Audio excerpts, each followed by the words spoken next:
Hello friends, I would like all of you to hear this talk with a very open mind because some things that I am going to tell you may be contrary to what we have been taught over the years.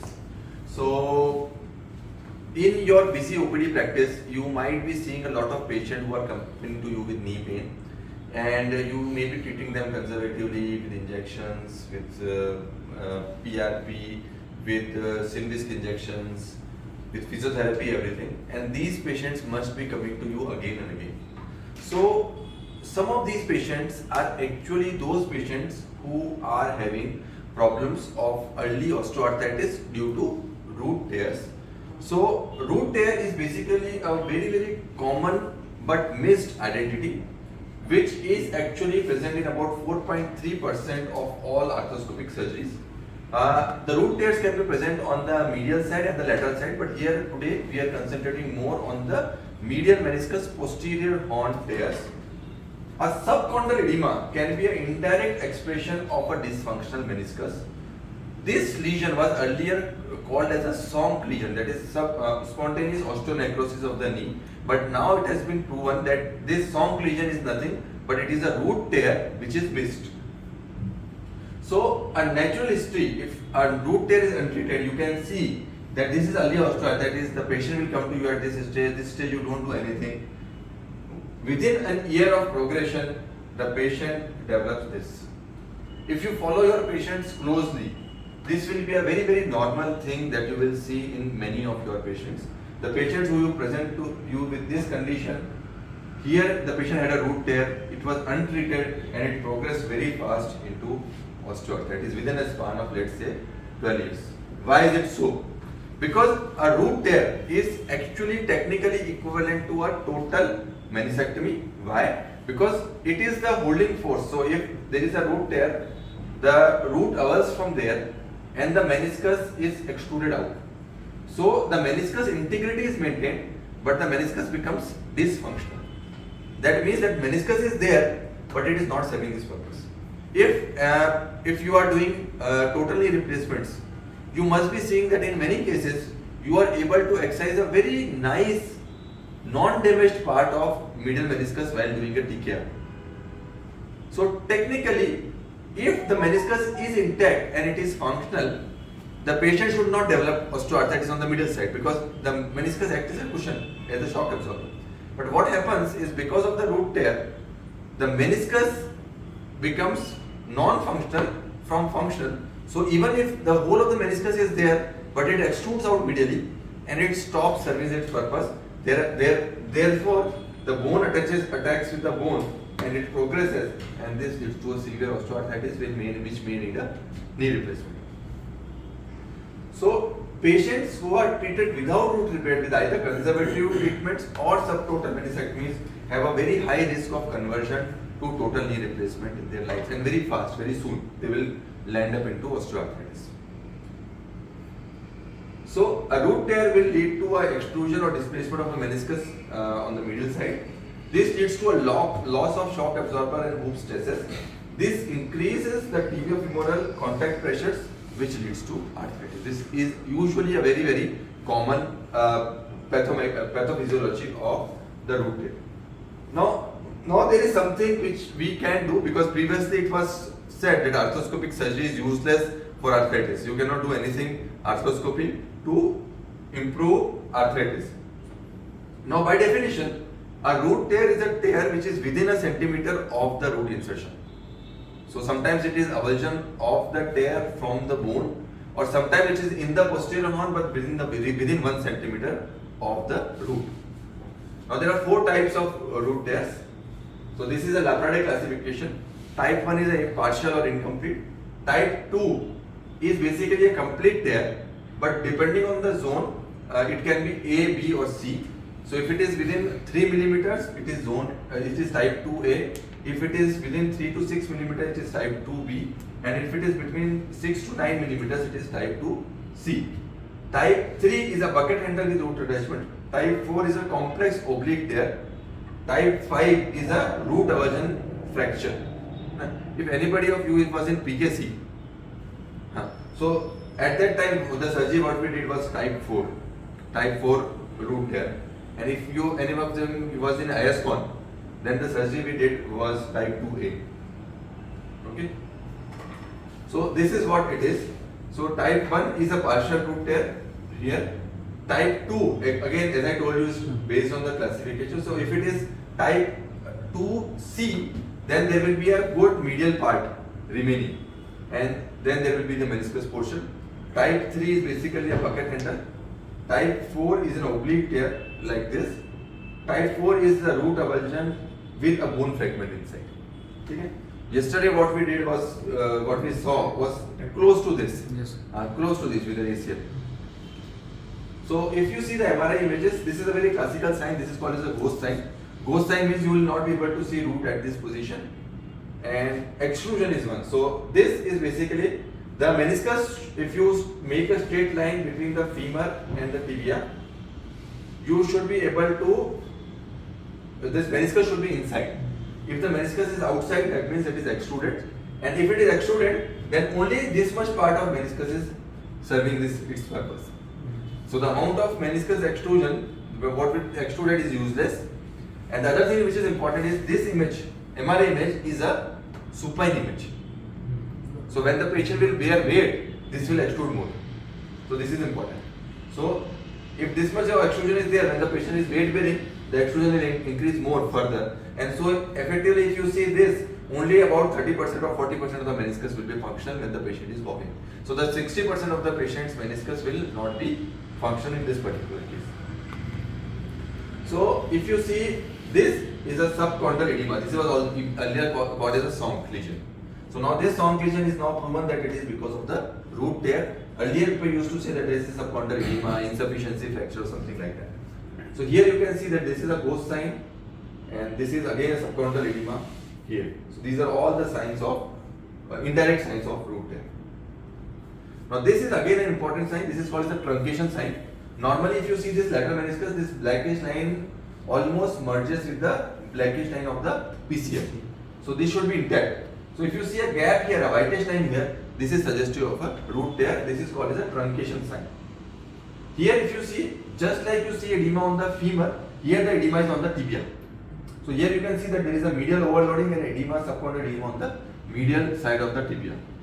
So this is again extrusion leading to subchondral insufficiency fracture on the medial tibia. So if you see your MRI, always look at edema here and here. And if it is there, that means that the meniscus is not working and there is overloading of the medial compartment. Again the same thing is seen here. Now you will see almost two scenarios in your practice. One will be a traumatic injury to the meniscus root, which is in young, active and normal alignment patient, and the second is a degenerative root tear, which will be more commonly seen in Indian scenario, female patients, obese, middle-aged lady with a little bit of varus alignment. Now as I told you, the Sonk lesion is actually a root tear. Now risk factors are a varus alignment and BMI more than 30. So we get a lot of obese patients who are suffering from root tears. The history will tell a sudden onset posterior knee pain with the popping sensation. On physical examination, you will have joint line tenderness and medial and posterior medial joint line tenderness. And imaging, as I told you, there are three major signs: extrusion of the meniscus, which is more than 3 millimeters in coronal sections. There is a high signal intensity of the root on axials, and there is a ghost sign on sagittarius. Now, this is actually an anatomical specimen, and you can see, if you see the medial meniscus and the lateral meniscus, the lateral meniscus is more circular, and the medial and lateral roots are closer. Whereas the medial meniscus is a semicircular, and the roots are at a distance. Usually in a normal weight bearing, 80 to 90% of the weight bearing comes on the medial side. And if you see the medial meniscus, the size of the medial meniscus, posterior horn, is almost the double of the size of medial meniscus, anterior horn. Okay? So this is the anatomy. Now what happens is, when you have a tear here, the meniscus not only goes this way, that is extrusion, but it will go this way. This is called as a, people say it to be a medial extrusion, but what I have seen is actually it is not medial, it is an anteromedial extrusion. So anybody of you has attended a class on uni or a workshop on unicompartmental knee replacement? Oxford knee replacement, uni compartment knee replacement. So their indication to do a uni is a anteromedial wear or anteromedial arthritis which is there in the anteromedial compartment. So what happens is when you have a tear here, the meniscus extrudes like this, actually like this, anteromedial, and the loading takes place on the anteromedial aspect of the tibia. So whenever you will see the starting of osteoarthritis of the knee will be from the anteromedial aspect of the tibia. So almost this is a classical lesion where you will see the initial changes of degeneration or chondral loss.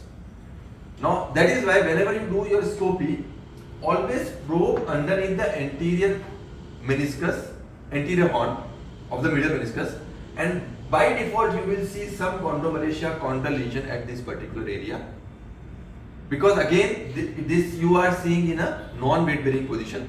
When the patient bears weight, in absence of an intact root, the whole meniscus slides back and there is a loading which is predominantly on the anteromedial compartment. So the tear is posterior, but the lesion, the chondral lesion will appear in this particular area. Okay. So again, this is the same go. So whenever there is a tear like this, the meniscus will go like this in this anteromedial direction, and you will have a loading on the anteromedial aspect of the tibia, and you will have start of chondral damage on the anteromedial aspect of the tibia. So ideal indications for a root repair as such is a patient should be less than 65 years. There should be a symmetrical alignment of the lower extremity. There should be a mild progression of arthritis and only a minimal subluxation of the meniscus. Now root repairs are classically done with two techniques. One is a transtibial tunnel pull-out technique which was developed and propagated a lot. I also use this technique in too many of my patients, and the other technique was a suture anchor repair. The conventional technique of the suture anchor repair used a anchor which is inserted to the posteromedial portal, but this technique is a very difficult technique even for a very good trained arthroscopy surgeon. So technically the conventional technique of suture anchor insertion through a posteromedial portal is actually not a technique which anybody or any average skilled arthroscopy surgeon can master. So we have developed a technique in which we can do root repair surgery by regular skilled surgeon, so you don't need any extra skills or any extra things to do this. So I'll just present a case. This is a 40-year-old female patient. She presents with history of pains in the last 2 years, which is increasing with squatting on chair and climbing. The intensity of pain is increasing from the last 2 months, and on examination there is a posteromedial joint line tenderness, no FFD, no coronal pain deformity, and deep flexion is painful. Now this is his pictures, and this X-ray I can assure you that you must be seeing this X-ray in at least 4 or 5 patients of your OPD daily. This is a very common X-ray presentation in your OPD daily. If you are seeing in your OPD either in civil hospital or anywhere else, this picture you will see in at least 4 to 5 patients of your OPD daily. This is a very common, and you will label it as early osteoarthritis of the knee, refer to physiotherapy or conservative treatment medicines, physiotherapy, everything. But what is important here is that we just treat X-rays and we don't go for the MRI. So important message here is, with this X-ray, ideally you should go in for the MRI, and the MRI will tell that actually whole of the meniscus is extruded out along with the changes of osteoarthritis. There is a significant host sign here. Now, as I told you, treatment options here are conservative injections, arthroscopic debridement. You can do a arthroscopic transtibial root repair. HTO and unicondylar knee arthroplasty are also an option, but they are more aggressive options. So we did something which is a low profile and which is a new concept. So this, what we call is as a root fix anchor. This is an anchor which does a low profile fixation. There are no metallic implants. You address the pathology. The concept of the whole procedure is to make the meniscus functional from a non-functional extruded meniscus. This all suture innovative implant is developed in India, and the fixation is exactly at the root attachment, and it has got a less working length and less Bungee effect, so that the fixation is very good. Now this is a video. Now as I was telling you that this is the lesion which is seen. So you will have in this particular patient, as we were discussing, that this is sort of an early osteoarthritis picture, and when you see the pathanatomy, this is the side where the lesion is. So it is just beneath the anterior horn of the medial meniscus. The meniscus tear is posterior root, but the wear is anteromedial. And this is basically, if you see the concept of Oxford group or unicompartmental group, this is the basic concept. So you have a classical damage here, and if it is more, they will recommend this for in a higher setting to go for a uni. Now here, this anchor, what we are doing is called as a extrusion repair anchor or a centralization anchor. So this anchor is basically an anchor which we do in anticipation to prevent extrusion of the anterior horn of the medial meniscus. So as I told you that because of the root tear, there is a medial extrusion of the medial meniscus. So what we do here is we put anchors here, and we are passing our sutures one by one from these suture passers, and all these sutures are sequentially passed from the meniscocapsular junction approximately. So the technique is almost similar to your Bankart repair techniques, but what we are doing is we are passing all the sutures at the peripheral part of the meniscus, and when we tie these sutures, we assume or we predict that this meniscus should come in. The meniscus which was going out or extruding will actually reduce into its picture, in its position. So sequentially we will be doing it one by one. Now since this is a quite advanced case, we actually put more anchors here. So this is the second anchor that we put. So the first extrusion repair anchor was put, and then we put the second extrusion repair anchor. And this is basically depending on the concept that this is the area where the loading is taking place, and we want to cover this area up with a shock absorbing meniscus on that particular location, so that there is no loading on that particular area, and hopefully that will prevent development of osteoarthritis in that anteromedial aspect of tibia. So we tie this with this. This is the first knot that we tie. This is the second knot, or effectively we will put 4 knots on the anterior aspect. So 1, 2, 3, and 4 knots which you put on the anterior aspect of the meniscus to actually reduce the extrusion. So this we have done primarily, and this point of time we will focus our attention on the root. The root is damaged here. Root is almost, if this was a chronic patient, a large tear. So actually the root was torn, and we used a root fix anchor here. So this is a root fix anchor which is going into its picture. So basically you can see that this is the drill coming out, and we'll pass a spinal needle through the hole. On that spinal needle we will be loading a metallic suture passer. So here you can see that this is a metallic suture passer which comes out, and over this suture passer we will railroad another suture. This suture is called as a looping suture. This is a loop, and this loop is actually loaded with the root fix anchor. So this is a retrograde insertion of an anchor as compared to the antegrade insertion of anchor that is usually taught to us. And here you can see the meniscus anchor, the root fix anchor is into its place, and when we pull it, the anchor reduces into its position. So the anchor reduces into the joint at this level. So this is the point, and the anchor goes in and locks. It has got a very good purchase, and the important thing here is that what we are using here are very, very low profile sutures. So these sutures are number 0 sutures, and these sutures will not cause much abrasion of the joint. So what we are doing here is we are passing the knots sutures sequentially, and then we will be tying these sutures back. So when you tie these sutures, the meniscus will be almost reducing into its place. So in this particular case, what I have done is I have used a Mason-Allen suture. So the blue suture is only taken one time, and the white suture is taken 2 times. So mattress on the white and the simple suture on the blue. So this is how the Mason-Allen configuration looks like this. So one simple and one mattress suture we are taking, and then we will just cut it,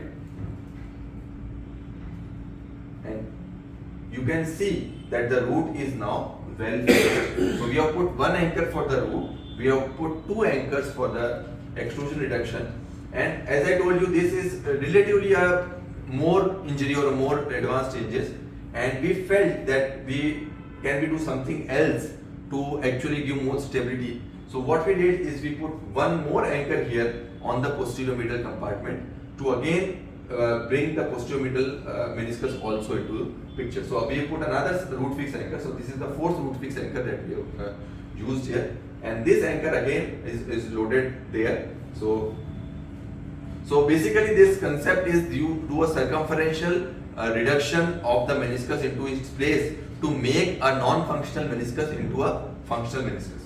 So this again the root fix anchor goes there, and these are the four sutures which are coming out, and then we will be using these sutures to one by one repair the meniscus again. So again this instrument that we are using is a knee scorpion. This again knee scorpion will only work with this suture. It will not work with the number 2 suture. So with other anchors, the knee scorpion suture will not work.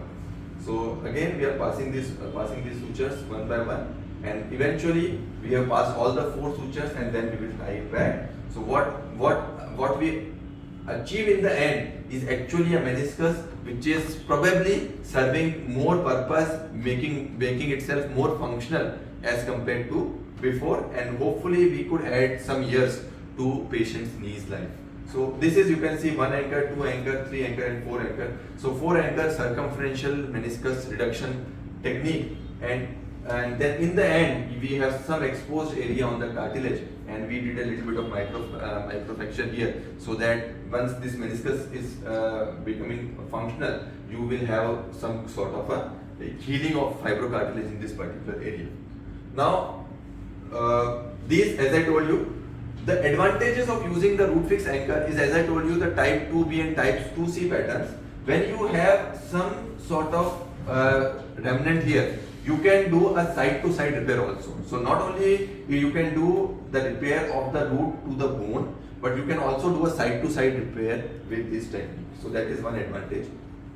Now this is the same patient. You can see that there is a bad root, which is actually now, this is, you can see the distance here in the root, and here it has been minimized. You can see here the arrow goes, this is the location, the subchondral location of our root fix anchor. And this is the pre-op post-op. You can see that definitely there is reduction of the meniscus extrusion. Here you can see the whitish area of subchondral loading. Here it is not seen. So you can see this is almost like about 6 months follow-up, and you can see that this hyper intensity is gone. That means there is no loading here on the medial aspect. So these are important things to consider. This is again pre-op and post-op. Lot of extrusion here, very less extrusion here. You can see the ghost sign here. The ghost sign is very much reduced in this picture. Here you will see, in this picture you can see the anchor actually in its place at the subchondral level. And here you can see actually all the 4 anchors in place, 1, 2, 3 and 4. All the 4 anchors in place on the circumferential rim of the tibia. So, and usually in my follow-ups I have seen that these patients will come to you in follow-ups around 6 months, 1 year, and they will be much better than before, and they will be telling that they will have around 60 to 70% of the pain relief as compared to the previous one, and their walking specifically is now much more comfortable than it used to be prior. So a little bit of pain will remain in these cases. So it's I will not say that this surgery, once you have done, the patient will be absolutely symptom free, but they are getting a good 60 to 70% improvement in their symptomatology, pain and function. Thank you.